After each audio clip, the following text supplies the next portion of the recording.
সম্মানিত ভাই, এই যে চমৎকার অনুষ্ঠান আজকে উদযাপিত হতে যাচ্ছে, অনুষ্ঠিত হতে যাচ্ছে কোরআনের মাহফিল, এটার মর্যাদা আল্লাহর কাছে কতটা? আসুন আমরা একটু হাদিস থেকে জানার চেষ্টা করি। আল্লাহর রাসূল বলেছেন, দুনিয়ার জমিনের যেই কোনো জায়গায় কুরআনুল কারীম থেকে আলোচনা করা হয় আর ওইখানে কিছু মানুষ আলোচনা শুনতে থাকে, তাদের ফজিলতটা কি? এটা হাদিসে আসছে। আমরা কি এই ফজিলতটা একটু জানবো ইনশাআল্লাহ? প্রিয় ভাইরা আমার, আল্লাহ রাসূল বলেন, যেখানে কোরআন হাদিস থেকে কথা হয় ওইখানে 4টা ঘটনা ঘটে। কয়টা ঘটনা? ভাই একটু কথা বলতে হবে, যেহেতু মানুষ কম। 4টা ঘটনা ঘটে।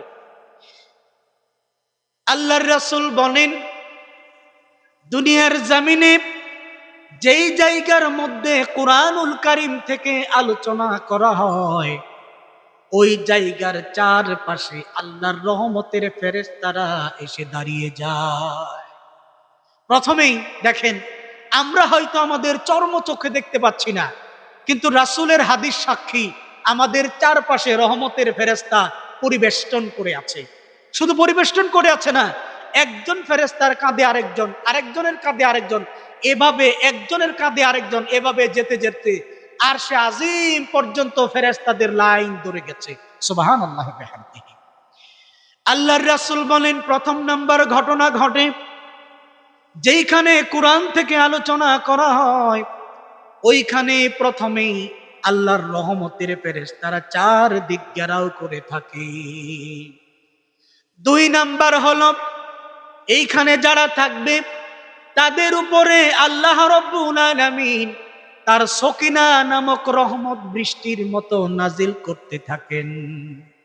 3 নাম্বার হলো, যারা এখানে উপস্থিত থাকবে তাদেরকে আল্লাহ রাব্বুল আলামিন জীবনের সকল গুনাহগুলো মাফ করে দেবেন। 4 নাম্বার হলো, আল্লাহ রাব্বুল আলামিন আরশে আজিমের মধ্যে বসে রয়েছেন, তার চারপাশে যতগুলো ফেরেশতা আছে আমাদেরকে নিয়া ওই ফেরেশতাদের সাথে আল্লাহ বরত্ব জাহির করতেছে। আমার সামনে আপনারা যে কয়জন আছেন বলেন তো ভাই, আপনাদেরকে আমাদেরকে এই কিশোরগঞ্জ এলাকার সবাই কি চিনে? চিনে না। আমাদেরকে নিয়ে কি এলাকার বড় বড় জায়গাতে আলোচনা করা হয়? হয় না। কিন্তু হাদিস সাক্ষী, এই যে আমরা বসে আলোচনা করতেছি এবং আপনারা যারা শুনতেছেন, আল্লাহ রাব্বুল আলামিন আরশে আজিমে বসে তার আশেপাশের ফেরেশতাদের সামনে আমার আপনার নাম ধরে ধরে আল্লাহ বরত্ব ঘোষণা করতেছেন। বলেন তো, এই ছেলেরা, এই উঠো, উঠো, উঠো, হয়তো কথা বন্ধ করো নয়তো চলে যাও, দুইটা থেকে একটা। তোমাদের জন্য আমি কথা বলতে পারতেছি না, বুঝতে পারতেছ? আজীব ব্যাপার।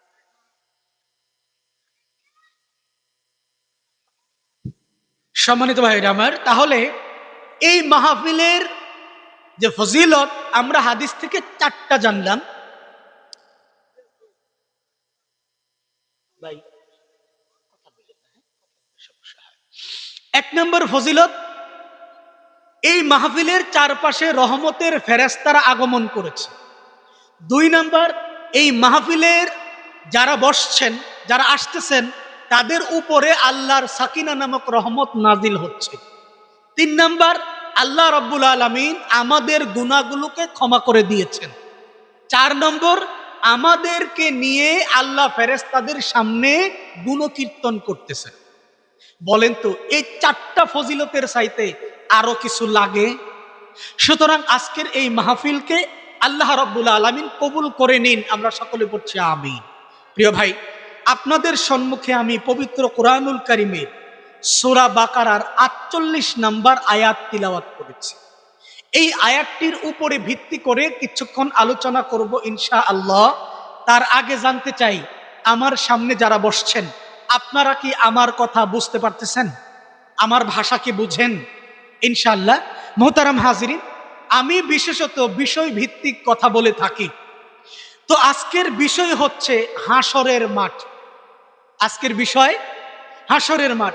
আমার সামনে আপনারা যারা বসে আছেন, আগামী 100 বছর পরে বেঁচে থাকবেন কারা কারা একটু হাত তুলা দেন।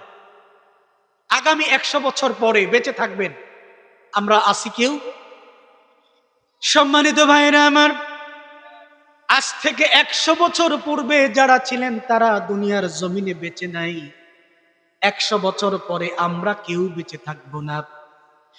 মাঝখান থেকে যেই সময়টা আমরা পেয়েছি, এটা হলো মানব জীবন।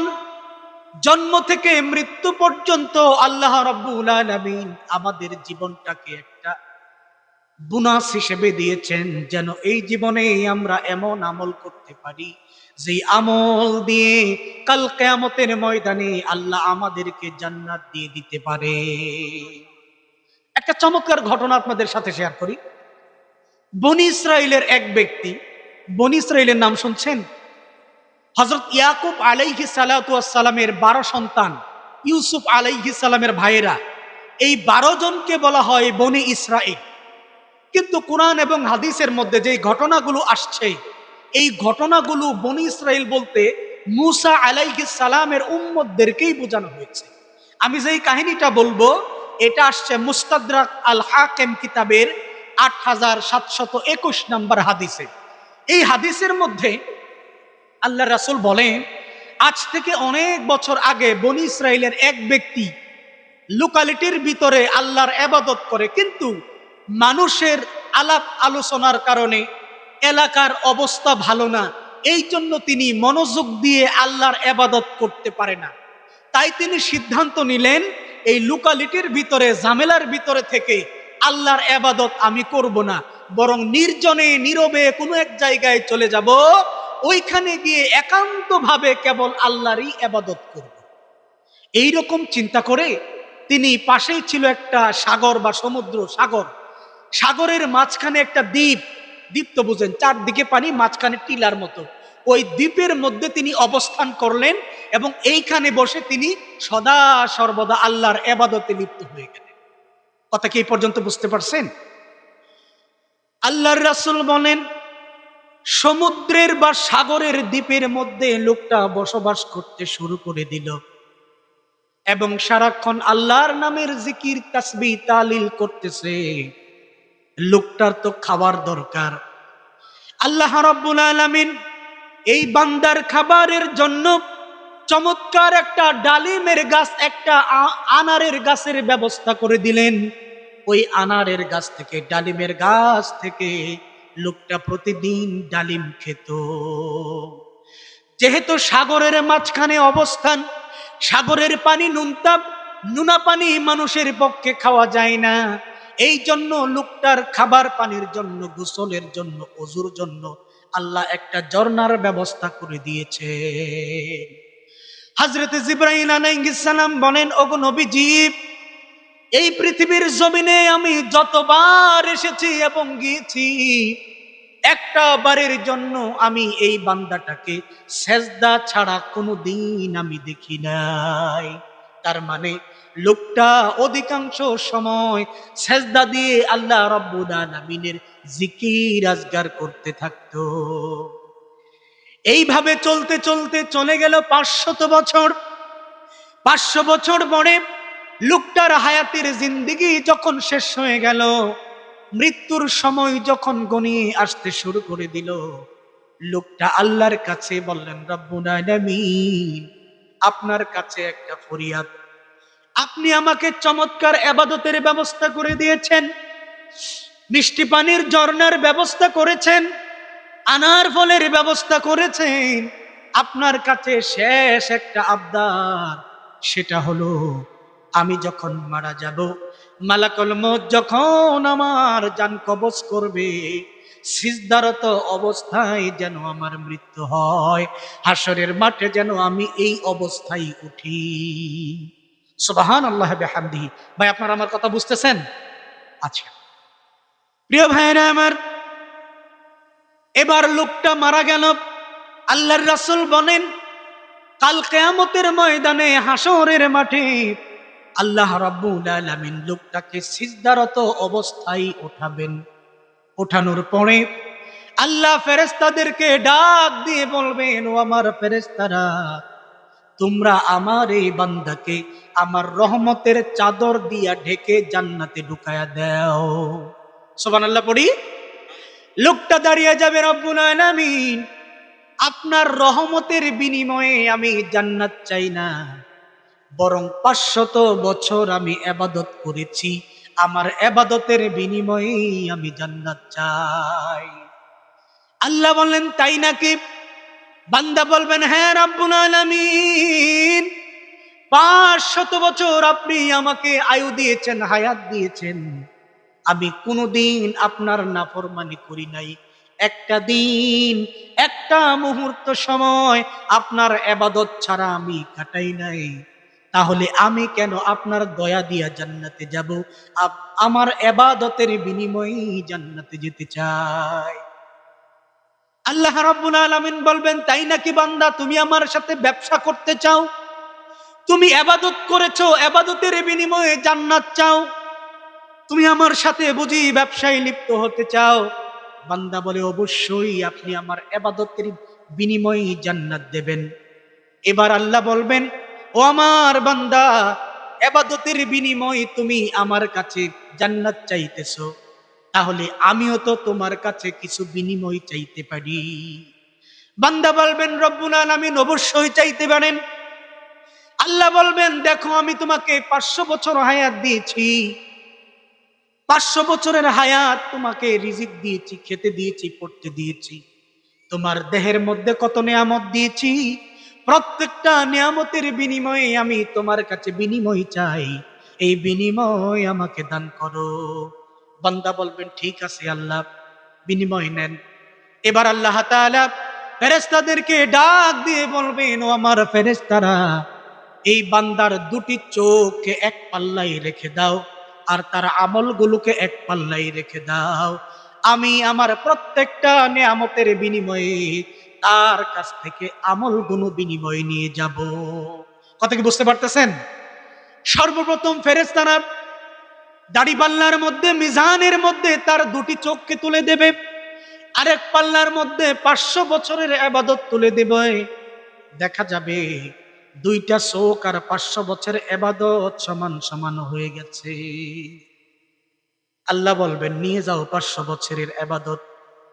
ও বান্দা, তোমাকে তো শুধু দুটি দৃষ্টি শক্তি দেই নাই, তোমাকে কান দিয়েছি, নাক দিয়েছি, দেহ দিয়েছি, তোমার বডি দিয়েছি, খেতে দিয়েছি, পড়তে দিয়েছি, 500 বছরের হায়াত দিয়েছি, প্রত্যেকটা জিনিসের বিনিময়ে তুমি আমাকে বিনিময় দিয়া যাও। বান্দা বুঝতে পারবে এভাবে আল্লাহর সাথে টক্কর দিয়া জান্নাতে যাওয়া যাবে না, বরং আল্লাহর রহমত দিয়ে জান্নাতে যেতে হবে। সাথে সাথে লোকটা আরশে আজিমের নিচে সিজদায় পড়ে যাবে, রব্বুল আলামিন আমি ভুল করেছি, গুস্তাখি করেছি, অপরাধ করেছি, আমি বুঝতে পারি নাই, আপনার কাছে ক্ষমা চাই, আমার আমলের বিনিময় নয়, বরং আপনার রহমত দিয়ে জান্নাতে যেতে চাই। আল্লাহ তাআলা বলবেন ও আমার বান্দা, যেহেতু তুমি ভুল বুঝতে পেরেছো, তোমার গুনাহগুলো আমি ক্ষমা করে দিলাম, ও আমার ফেরেশতারা তাকে আমার রহমতের চাদর দিয়ে ঢেকে জান্নাতে ঢুকিয়ে দাও। আমরা কি জান্নাতে যেতে চাই? না গো ভাই, আপনাদের কথা ভাল লাগলো না, যেতে চাই। তাহলে জান্নাতে যেতে হলে এই হাদিস প্রমাণ করে আমল দিয়ে জান্নাতে যাওয়া যাবে না। তাহলে কি করতে হবে? হাত পাও সাইরা দিয়া বসে থাকতে হবে, তাই না? আসেন আপনাদেরকে আরেকটা হাদিস বলি। হাদিসটি একাধারে বুখারী, মুসলিম, মিশকাতে আসছে। আল্লাহর রাসূল বলেন লা ইউনজিয়া আহাদাম মিনকুম আমালু, আল্লাহ রাসূল বলতেছেন তোমাদের কাউকে তার আমল কিয়ামতের দিন নাজাত দিতে পারবে না। খুব মারাত্মক হাদিস। আল্লাহ রাসূল নিজে বলতেছেন তোমাদের কোনো আমল তোমাদের কাউকে কিয়ামতের দিন নাজাত দিতে পারবে না। এটা কে বলেছেন? রাসূল বলেছেন। এই কথা শুনে সাহাবীরা বলেন ইয়া রাসূলুল্লাহ, বলেন কি আমাদের আমল দিয়া বুঝি আমরা জান্নাতে যেতে পারবো না? আল্লাহ রাসূল বলেন না, যেতে পারবে না। এবার তারা প্রশ্ন করলেন ওয়ালা আনতা ইয়া রাসূলুল্লাহ, হে আল্লাহর রাসূল, আমরা না হয় আমাদের আমল দিয়া জান্নাতে যেতে পারবো না, আপনিও কি পারবেন না? কথা কি বুঝতে পারতেছেন? এবার রাসূল বলেন ক্বালা ওয়ালা আনা, না আমিও যেতে পারবো না। ভাই আপনারা কি বুঝতেছেন? আল্লাহর রাসূল বলেন, ও আমার সাহাবীরা, তোমাদের কাউকে তার আমল কিয়ামতের মাঠে নাজাত দিতে পারবে না। সাহাবীরা বললেন, ওগো নবীজি, আমরা না হয় কিয়ামতের মাঠে আমল দিয়া জান্নাতে যেতে পারবো না, আপনিও যেতে পারবেন না নাকি? আল্লাহর রাসূল বলেন, না, ওয়ালা আনা ইল্লা আন ইয়াতাগাম্মাদানি আল্লাহ বিরহমাতিক, তবে আমি আশা করি আল্লাহ রব্বুল আলামিন তার রহমতের দ্বারা আমাকে পরিবেষ্টন করে জান্নাতে ঢুকাইয়া দেবে। তার মানে আল্লাহর রাসূল নিজেও আল্লাহর রহমত ছাড়া জান্নাতে যেতে পারবে। কিন্তু আমাদের সমাজের মানুষগুলোর দিকে যদি তাকান, তারা, আপনি যদি প্রশ্ন করেন একেবারে সমাজের নিম্ন শ্রেণী থেকে শুরু করে আপার লেভেল পর্যন্ত প্রত্যেককেই যদি জিজ্ঞাসা করেন, ভাই আপনি কি জান্নাতে যেতে চান না, তখন সে বলবে, কি কোন জান্নাতে যেতে চাই না মানে? অবশ্যই জান্নাতে যেতে চায়, কিন্তু জান্নাতে যাওয়ার জন্য উপযুক্ত কোনো আমল তারা করতে রাজি না। কথা কি বুঝতে পারতেছেন? এখন প্রশ্ন হলো, হুজুর আপনি যে বললেন আল্লাহ আমলের বিনিময়ে জান্নাত দেবেন না, তার রহমত দিয়ে জান্নাত দেবেন, তাহলে আর আমরা আমল কইরা কি করবো? ও ভাই প্রশ্ন আসে না আসে না? না আপনাদের কথা ভাল লাগতেছে না? আসে নাকি আসে না বলেন? তাহলে কি আমরা আমল ছেড়ে দেব? কথা বলেন।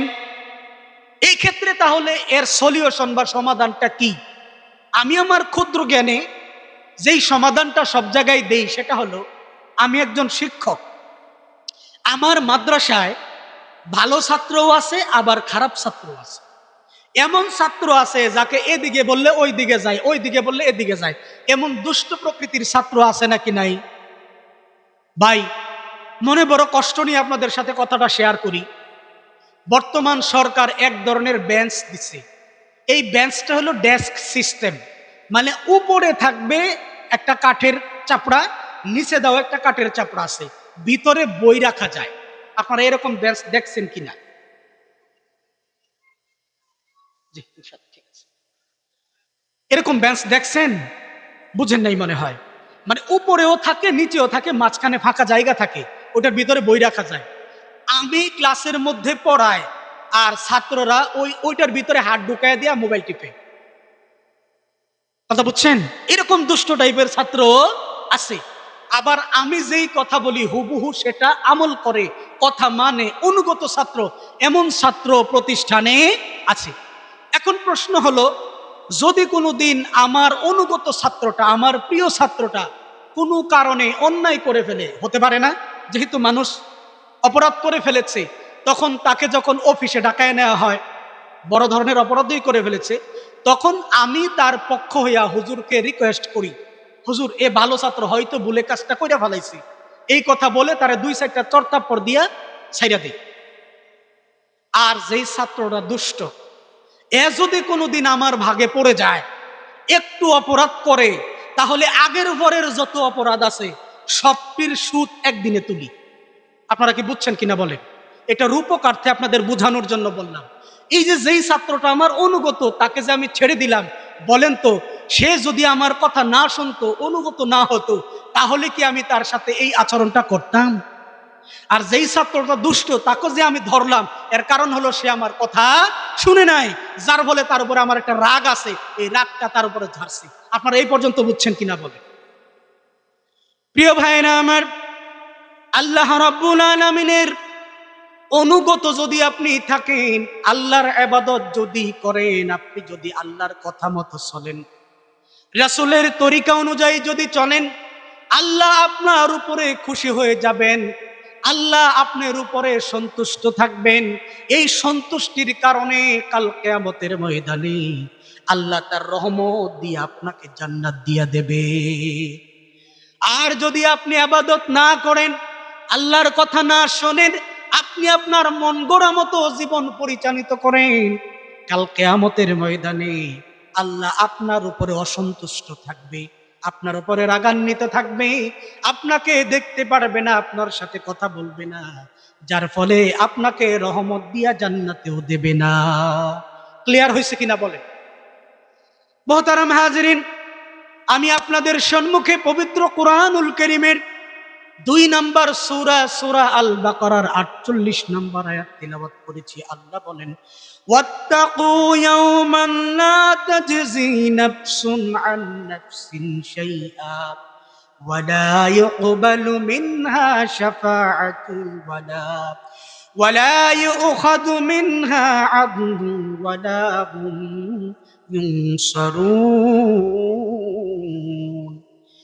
আল্লাহ তাআলা বলেন, ওয়াত্তাকু ইয়াওমান লা তাজজি নাফসুন আন নাফসিন শাইআ। ও আমার বান্দারা, তোমরা ওই দিনকে ভয় করো যেই দিন এমন কঠিন মুহূর্ত, কেউ কারো কোনো উপকারে আসবে না। কেউ কারো কোনো উপকারে আসবে না। প্রত্যেকে ইয়া নাফসি করতে থাকবে। ওয়ালা ইউকবালু মিনহা শাফাআ, এবং কারো পক্ষ থেকে কোনো সুপারিশ কবুল করা হবে না। ওয়ালা ইউখাযু মিনহা আদলুন, এবং কারো কাছ থেকে কোনো বিনিময় গ্রহণ করা হবে না। ওয়ালা হুম ইউনসারুন, এবং কেউ কারো পক্ষ থেকে কোনো সাহায্য করতে পারবে না। এমন একটা দিন সামনে আসতেছে, ওই দিন আল্লাহর রহমত ছাড়া আমরা কেউ জান্নাতে যেতে পারব না। জান্নাতে যেতে হলে আল্লাহর রহমত লাগবে। আপনারা এটুকু বুঝছেন কিনা বলেন? এরপরে আপনাদের সামনে আমি 2টা হাদিস বলবো। এই 2টা হাদিস দিয়া প্রমাণ করব আমাদের সমাজে এমন অনেক মানুষ আছে যাদের দিকে আল্লাহ রহমতের দৃষ্টিতে তাকাবে না। আল্লাহ যদি কিয়ামতের ময়দানে রহমতের দৃষ্টিতে না তাকায়, তাহলে আপনাকে জান্নাতে দিতে পারে এইরকম কোন বাপের বেটা আছে বলেন? আসেন একটা হাদিস আপনাদের সামনে আমি উপস্থাপন করি। আর 20টা মিনিট সময় যদি আপনাদেরকে কষ্ট দিই, আপনারা কি খুব বিরক্ত হবেন? মোহতারাম হাজিরিন, হাসরের মাঠটা কেমন হবে আসুন আপনাদেরকে একটু আগে বুঝায় নেই। কোন জায়গায় কেমন পরিস্থিতিতে আল্লাহ আপনার দিকে রহমতের দৃষ্টিতে তাকাবে না, ওই অবস্থাটা যদি আপনি বুঝতে পারেন, তাহলে বুঝতে পারবেন আল্লাহর রহমতের দৃষ্টি কতটা দরকার। বলেন তো, যখন আপনার হাতে কোনো টাকা পয়সা নাই, এই সময় যদি আপনার স্ত্রীর বা আপনার ছেলের বা আপনার বোনের বা কারো অপারেশন করতে হয়, টাকা লাগবে 5 লাখ, ওই সময় আপনার কাছে টাকা জরুরি দরকার নাকি দরকার না? আর আপনার কাছে টাকা আছে, অঢেল টাকা, ওই সময় কি টাকার দরকার আছে? কারণ আপনার তো নিজের আছে। এই জন্য মানুষ যত বিপদে পড়ে সাহায্য তত বেশি লাগে। তো আমরা ওই দিন কেমন একটা পরিস্থিতি থাকবো যেই দিন আল্লাহর রহমত পাওয়ার দরকার কতটা। আসেন আগে একটু কথা বলি। এই যে সূর্য দেখতে পাচ্ছেন, আপনারা যে সূর্য দেখতে পাচ্ছেন, বলেন তো এই সূর্যটা কতটুকু বড়? অনেক বড়। কতটুকু বড় আমি বলি। আমি যখন ছোট ছিলাম তখন ভাবতাম এই সূর্যটা বড়জোর এইরকম একটা থালির মতো হবে। থালি বুঝেন তো? বর্তমান জামানার মানুষেরা থালি বুঝবে না। আমরা ছোট ছিলাম, আমরা থালিতে ভাত খাইছি, মুরব্বীরা তো খাইছেন অবশ্যই। তে হিন্দু বাড়িতে কাঁসার প্লেট দেখছেন না? এক প্লেটের মধ্যে তারা 7 জাতের তরকারি ভাত একবারে নেয়, আর দুসা নেয় না। আমি ছোটবেলা ভাবতাম মনে হয় হিন্দুদের বাড়ির কাঁসার মতোই হয়তো সূর্যটা। আপনারাও হয়তো এরকম ভাবতেন। আমাদের ভাবনাগুলো অনেক সময় শতভাগ ভুল ছিল। যেমন আমি ছোটবেলায় ভাবতাম, বাজার থেকে যখন আসতাম দেখতাম চাঁদ আমার পিছনে পিছনে আসতেছে। আসলে কি চাঁদ আমার পিছনে আসে গো ভাই? আবার অনেক সময় আপনারা যারা ট্রেনে যাতায়াত করছেন, ট্রেন যখন চলে তখন আপনার মনে হয় যে আশপাশের গাছপালাগুলি দৌড়ে পিছনের দিকে যাচ্ছে। এগুলো আমাদের ভুল চিন্তা। তো এই যে সূর্য দেখতে পাচ্ছি, সূর্যটা মূলত এই পৃথিবীর চাইতে 13 লক্ষ গুণ বড়। কত গুণ বড়? 13 লক্ষ গুণ বড়। এবং এই পৃথিবী থেকে সূর্যের দূরত্ব হচ্ছে 15 কোটি কিলোমিটার দূর। 9 কোটি 30 লক্ষ মাইল বা 15 কোটি কিলোমিটার দূর। এই সূর্যের তাপমাত্রা হচ্ছে 1.5 কোটি ডিগ্রি সেলসিয়াস। যেখান থেকে পৃথিবীতে তাপমাত্রা সর্বোচ্চ 57 ডিগ্রি সেলসিয়াস আসে। হাসরের মাঠটা আল্লাহর রাসূল বলেন, ওই হাসরের মাঠে কোনো গাছপালার বাড়িঘরের কোনো চিহ্ন থাকবে না। খালি পায়ে নগ্ন গায়ে মানুষ হাসরের মাঠে উঠবে এবং পায়ের নিচে মাটিটা থাকবে তামার তৈরি। সূর্য তার আপন গতিতে সমস্ত শক্তি দিয়ে যখন তাপ দেওয়া শুরু করবে, এই নিচের মাটিটা সাথে সাথে আগুনের মতো গনগনে হয়ে যাবে, এবং নিচে আগুনের তাপের মতো মাটি, উপরে সূর্যের তাপ, দুইটার মাঝখানে পড়ে মানুষের মগজগুলো ভাতের মারের মতো টকবক করে গলতে থাকবে। এমত অবস্থায় চলে যাবে 50,000 বছর। কত বছর? প্রিয় ভাইরা আমার, এমন কঠিন পরিস্থিতিতে আল্লাহ রাব্বুল আলামিনের রহমত যদি আমাদের উপরে না থাকে, আমাদেরকে বাঁচানোর মতো ক্ষমতা কারো নাই। আছে গো ভাই?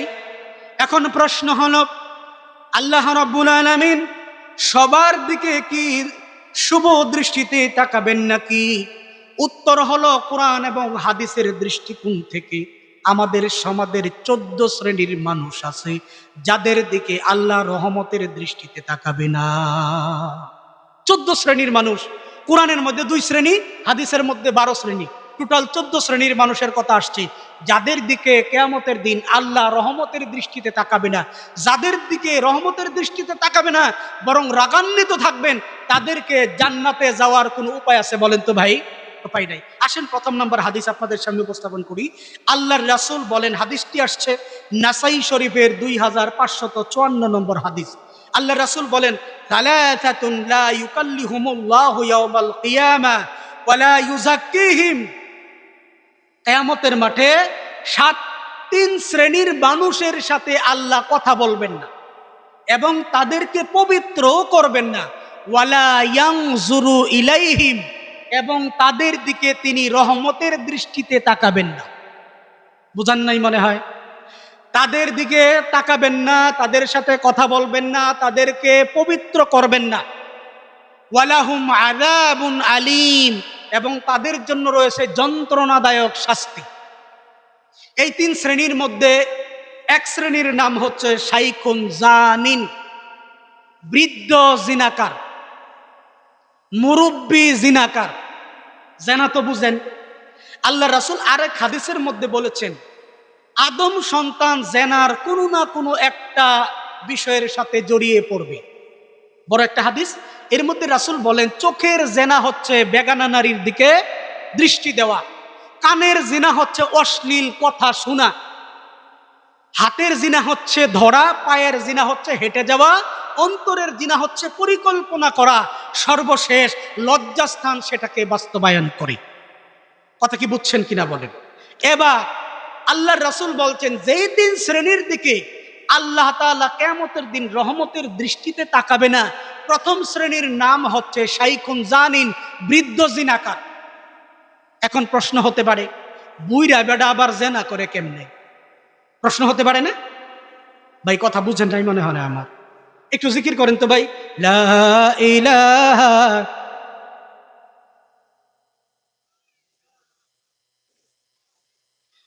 লা ইলাহা, নেই কোনো মালিক আল্লাহ ছাড়া, নেই কোনো মাবুদ আল্লাহ ছাড়া, জোরে লা ইলাহা, ও লা ইলাহা আল্লাহ, ও গো আল্লাহ, ক্ষমা করে দাও, মাফ করে দাও, যত দিনে জীবন বিনা বাজবে, সুপথে চালাও, মাফ করে দাও আল্লাহ, ও গো আল্লাহ, মাফ করে দাও, মাফ করে দাও। সকলে পড়ি আমিন। তাহলে বৃদ্ধ জিনাকারের দিকে আল্লাহ রহমতের দৃষ্টিতে। এখন বৃদ্ধ জিনাকারকে, হয়তো এই লোকটার যৌবন ভাটি দিয়েছে, প্রকৃত জিনা সে করতে পারে না, কিন্তু আমাদের সমাজের এরকম অনেক মুরব্বী আছে, তারা 2টা জিনার সাথে জড়িত। কয়টা জিনা? 1 নাম্বার তারা চোখের জিনার সাথে জড়িত, 2 নাম্বার তারা মুখের জিনার সাথে জড়িত। উদাহরণ দেই, বুঝবেন।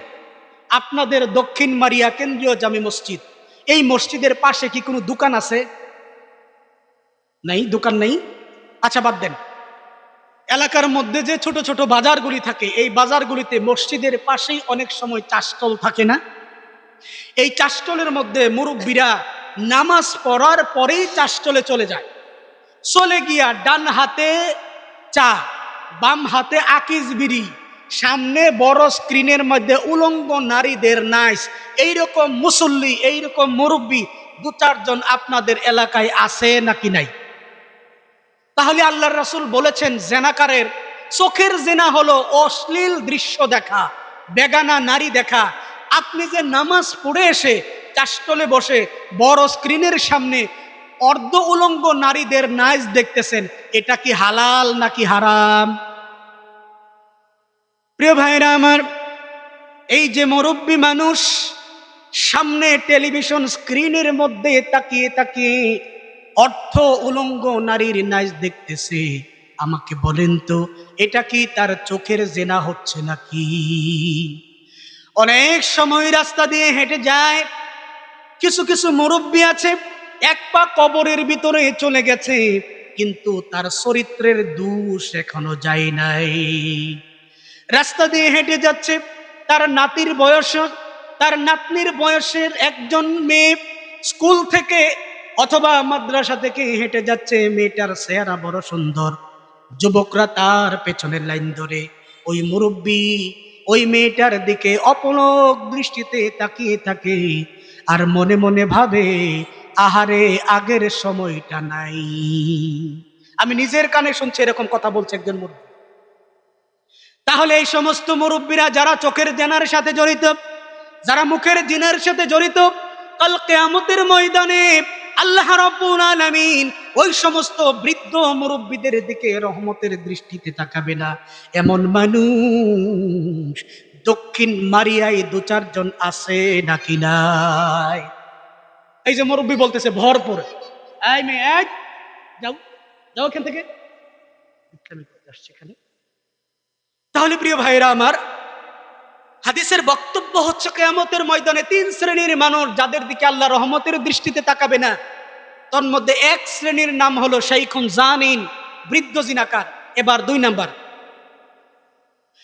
নম্বর শ্রেণীর নাম হচ্ছে ওয়া মালিকুন কাযাবুন, এমন নেতা, এমন মালিক, এমন দেশের প্রধান, রাষ্ট্রপ্রধান যিনি জনগণের সাথে মিথ্যা কথা বলেন, জনগণের সাথে মিথ্যা কথা বলেন। প্রিয় ভাই, আমাদের সমাজে, আপনাদের সমাজের কথা বলছি না, আমাদের এলাকার কথা বলছি, যখন নির্বাচন গনিয়ে আসে তখন চেয়ারম্যান মেম্বাররা প্রত্যেকটা মসজিদে মসজিদে যায়, মুসল্লিদের সাথে ভাব বিনিময় করে এবং মিম্বরের মধ্যে দাঁড়িয়ে অথবা মিম্বরের পাশে দাঁড়িয়ে জনগণের দিকে তাকিয়ে তারা বিভিন্ন ধরনের ওয়াদা দেয় না দেয় না? কথা বলতে হবে, দেয় না দেয় না? দেওয়ার পরে যেই ওয়াদাগুলো করে, আমাকে বলেন তো শতভাগ ওয়াদা কি তারা রক্ষা করে নাকি কিছু কিছু ওয়াদা তারা ছেড়েও দেয়? কোনটা? আমাদের এলাকার একজন চেয়ারম্যান, তিনবারের চেয়ারম্যান, স্বর্ণ পদক প্রাপ্ত চেয়ারম্যান, আমাদের একটা রাস্তা বড়ই অবহেলিত, আমরা খোঁজ নিয়ে জেনেছি 3বার এই রাস্তা রিপেয়ার করার জন্য উপর থেকে লোক আসছে। সড়ক ও জনপথ মন্ত্রণালয়ের একটা আছে না, ওরা আসছে এই রাস্তা রিপেয়ার করার জন্য, আইসা দেখে রাস্তা ওই নাই। বুঝেন নাই মনে হয়? তো ওই চেয়ারম্যান সর্বশেষ যে নির্বাচন হলো, এই নির্বাচনের সময় তিনি আমাদের মিম্বরের পাশে দাঁড়িয়ে তিনি বলছেন, আল্লাহর হস্তে, আল্লাহর হস্তে, আল্লাহর হস্তে আপনাদের সামনে ওয়াদা দিচ্ছি, এই বছর নির্বাচিত হলে সবার আগে আপনাদের এই রাস্তাটা করে দেব। এটা তিনি বলেছেন, মিম্বরে দাঁড়িয়ে বলেছেন। অথচ এই নির্বাচনের পরে আরেক নির্বাচন আইসা পড়ছে, তারপরে এই রাস্তার কোনো খবর নেই। এইরকম ওয়াদা তিনি শুধু এখানেই করেন নাই, বরং প্রত্যেকটা ওয়ার্ডে, প্রত্যেকটা জনপদে গেছে, প্রত্যেক মসজিদে দাঁড়িয়ে দাঁড়িয়ে এই কথাগুলো তারা বলেছে। মুখ দিয়ে কথা বলেছে, কিন্তু মানুষের সাথে সেই কথাগুলো রক্ষা করে নাই। আমাকে বলেন, এই নেতা কি সত্যবাদী নাকি মিথ্যাবাদী? অথচ আল্লাহ রাসূল বলেছেন মালিকুন কাযযাবুন, মিথ্যাবাদী শাসক যারা, তাদের দিকে আল্লাহ রাব্বুল আলামিন কিয়ামতের দৃষ্টিতে, রহমতের দৃষ্টিতে তাকাবে না। কিয়ামতের দিন রহমতের দৃষ্টিতে তাকাবে না। মোহতারাম হাজিরিন, একজন ন্যায় বিচারক শাসক, যিনি মানুষের উপরে ইহসান করেন, কুরআন হাদিস দিয়ে চমৎকারভাবে যিনি দেশ পরিচালনা করেন, তার মর্যাদা কতটা জানেন? কিয়ামতের ময়দানে এই যে কঠিন মুহূর্ত বলছিলাম, যেদিন মাথার আধা হাত উপরে সূর্য চলে আসবে, 50,000 বছর আপনি থাকবেন, ওই দিন আরশে আজিমের নিচে আল্লাহ 7 শ্রেণীর মানুষকে জায়গা দেবেন। কয় শ্রেণী? তন্মধ্যে প্রথমেই যেই লোক থাকবে বা যাকে জায়গা দেওয়া হবে বা যেই শ্রেণীর মানুষকে জায়গা দেবেন, তিনি হচ্ছেন ইমামুন আদেল, ন্যায় বিচারক শাসক। কথা বুঝতে পারছেন? যিনি মানুষের উপর ইহসান করেন, ন্যায় বিচারণ করেন, আল্লাহ রাব্বুল আলামিন তাকে ভিআইপি মেহমানের প্রথম ক্যাটাগরিতে রেখেছেন। আর যারা মানুষের সাথে মিথ্যা কথা বলে, তাদের দিকে আল্লাহ রহমতের দৃষ্টিতে তাকাবে। মোহতারাম হাজিরিন, আপনারা মনে হয় আমার উপরে খুব বিরক্ত হচ্ছেন, আমার কথা বুঝতেছেন না মনে হয়। তাহলে আমার আলোচ্য বিষয় ছিল আল্লাহর রহমত ছাড়া জান্নাতে যাওয়া যাবে না, এবং 3 শ্রেণীর মানুষের দিকে আল্লাহ রহমতের দৃষ্টিতে তাকাবে না। প্রথম নাম্বার হচ্ছে মালিকুন কাযযাবুন, প্রথম শ্রেণী হচ্ছে শাইখুন জানিন, বৃদ্ধ জিনাকার। 2 নাম্বার হচ্ছে মালিকুন কাযযাবুন, মিথ্যাবাদী শাসক। এবার 3 নাম্বার হচ্ছে আও আইলুন মুস্তাকবিরুন, অহংকারী দরিদ্র। অহংকারী দরিদ্র। আপনাদের সমাজে এমন অনেক গরিব মানুষ দেখবেন, যারা এক সময় হয়তো অনেক কিছু ছিল, কিন্তু কালের পরিক্রমায় এখন তার কিছুই নাই, কিন্তু সে আপনার সাথে এমন ভাব দেখায়, মাঝে মাঝে সে কয় আমার আগের দিনটা নাই গা, আল্লাহতে দেখাইতাম তুই যে কি করতাছস। এরকম আছে না? আমি আশ্চর্য হলাম, একজন ভিক্ষুককে আমি একদিন 2 টাকা দিছিলাম, 2 টাকা। 2 টাকা দেওয়ার পরে ওই ভিক্ষুক আমার দিকে বড় বড় করে চাকায়, বড় বড় করে তাকাইছে আর কি। তার মানে সে 2 টাকা পাইয়া খুশি না, বরং সে বলতেছে হুজুর 2 টাকা এখন কেউ ভিক্ষা দেয়, 2 টাকা এখন কেউ ভিক্ষা দেয়। এই হাদিসের বক্তব্য অনুযায়ী হচ্ছে 3 শ্রেণীর মানুষের দিকে রহমতের দৃষ্টিতে তাকাবে না। প্রিয় ভাই আমার, আমি বলছিলাম কোরআন এবং হাদিসের দৃষ্টিকোণ থেকে 14 শ্রেণীর মানুষ যাদের দিকে আল্লাহ রহমতের দৃষ্টিতে তাকাবে না। আমার সময় ছিল 12টা 20 পর্যন্ত, আর মাত্র 4 মিনিট সময় আছে। আমি এই 4 মিনিটে, যেহেতু ব্যাখ্যা বিশ্লেষণ করার সময় নাই, 4 মিনিটে আমি যদি শুধু সংবাদ শিরোনামের মতো 14 শ্রেণীর নামের কথা বলে যায়, আপনারা কি মনে রাখতে পারবেন না ইনশাআল্লাহ? 14 শ্রেণীর মানুষ যাদের দিকে আল্লাহ রহমতের দৃষ্টিতে তাকাবে না। আমরা একটু মিলানোর চেষ্টা করব এই 14 শ্রেণীর হতভাগ্যদের ভেতরে আমি হুজুর আছি কিনা। আমি বুঝাইতে পারি নাই। আমরা যদি থাকি তাহলে আল্লাহর কাছে ক্ষমা চাইবো, আল্লাহ এই 14 শ্রেণী থেকে আমাকে বাঁচাও। 1 নাম্বার, কোরআন গোপনকারী যে সমস্ত আলেমরা বিভিন্ন ভয় ভীতির কারণে কোরআনুল কারীমের হক কথাগুলো মানুষের সামনে উপস্থাপন করে না, কিয়ামতের দিন আল্লাহ তাদের দৃষ্টিতে, রহমতের দৃষ্টিতে তাকাবে না। 2 নাম্বার, কোরআন বিক্রি করা যারা দুনিয়াবি সামান্য স্বার্থের বিনিময়ে কোরআনুল কারীমকে মানুষের কাছে বিক্রি করে দেয়, এটা ব্যাখ্যা সাপেক্ষ বিষয়, ওইদিকে আমরা যাচ্ছি না। 3 নাম্বার, বৃদ্ধ জিনাকার, যা ইতোমধ্যে বললাম। 4 নাম্বার, মিথ্যাবাদী শাসক, ইতোমধ্যে বললাম। 5 নাম্বার, অহংকারী দরিদ্র, যা ইতোমধ্যে বললাম। 6 নম্বর, দান করেও যারা মানুষকে খুঁটা দেয়, বলে তোর ফেডের মধ্যে ভাড়া দিলে হনো আমার বাড়ির বাট্টি বাইরিব। এরকম মানুষ আছে না? খুঁটা দেয় না মানুষকে। আচ্ছা। 7 নাম্বার, মিথ্যা কসম করে পণ্য বিক্রি করে। আল্লাহর কসম ভাই, আপনি শুধু আমার পরিচিত মানুষ, আমি লাভ করছি না তো, কিনা দামে খালি আপনারা দেয়া দিস, এরকম বলে না? আচ্ছা। 8 নাম্বার, টাকনুর নিচে যারা লুঙ্গি, পায়জামা এবং প্যান্ট পরে, এমন ভদ্রলোক আমাদের সমাজে আছে নাকি নেই? আচ্ছা। 9 নাম্বার, যারা পানি আটকিয়ে রেখে অপর ভাইকে পানি খেতে দেয় না, এমন মানুষ। 10 নাম্বার, নামাজ পড়েও যে ব্যক্তি মিথ্যা কথা বলে। নামাজ পড়লে কি লোকটা শতভাগ ভালো হয়ে যায়? নামাজ পড়ে অপরাধ করে, অন্যায় করে, এরকম মানুষ আছে না ভাই? আছে। 11 নাম্বার, মাতা পিতার অবাধ্য সন্তান। আপনাদের সমাজে 2-1টা পাওয়ার সম্ভাবনা নাই। মাতা পিতার অবাধ্য সন্তান আপনাদের সমাজে নাই, প্রচল। 12 নম্বর, মদ্যপানকারী। এটা ব্যাখ্যা সাপেক্ষ বিষয়, মূলত হচ্ছে এখানে মদ দিয়া শুধুমাত্র মদকে বোঝানো হয় নাই, বরং যারা নেশাজাত দ্রব্য পান করে তারা প্রত্যেকেই এই হাদিসের অন্তর্ভুক্ত। যারা নেশাজাত দ্রব্য পান করে। আচ্ছা, 13 নম্বর হচ্ছে পুরুষের বেশধারী নারী, নারীর বেশধারী পুরুষ। আপনারা হয়তো এটা বুঝতে পারতেছেন না বা বিশ্বাস করতে পারতেছেন না মুরব্বীরা, কিন্তু যারা ইয়ং আছে, যারা টিকটক চালায়, তারা গিয়া দেখবেন টিকটকের মধ্যে এরকম অনেক মেয়েরা আছে যারা ছেলে সেজে টিকটক করে, অনেক ছেলেরা আছে যারা মেয়ে সেজে টিকটক করে। কথা কি বুঝতে পারতেছেন?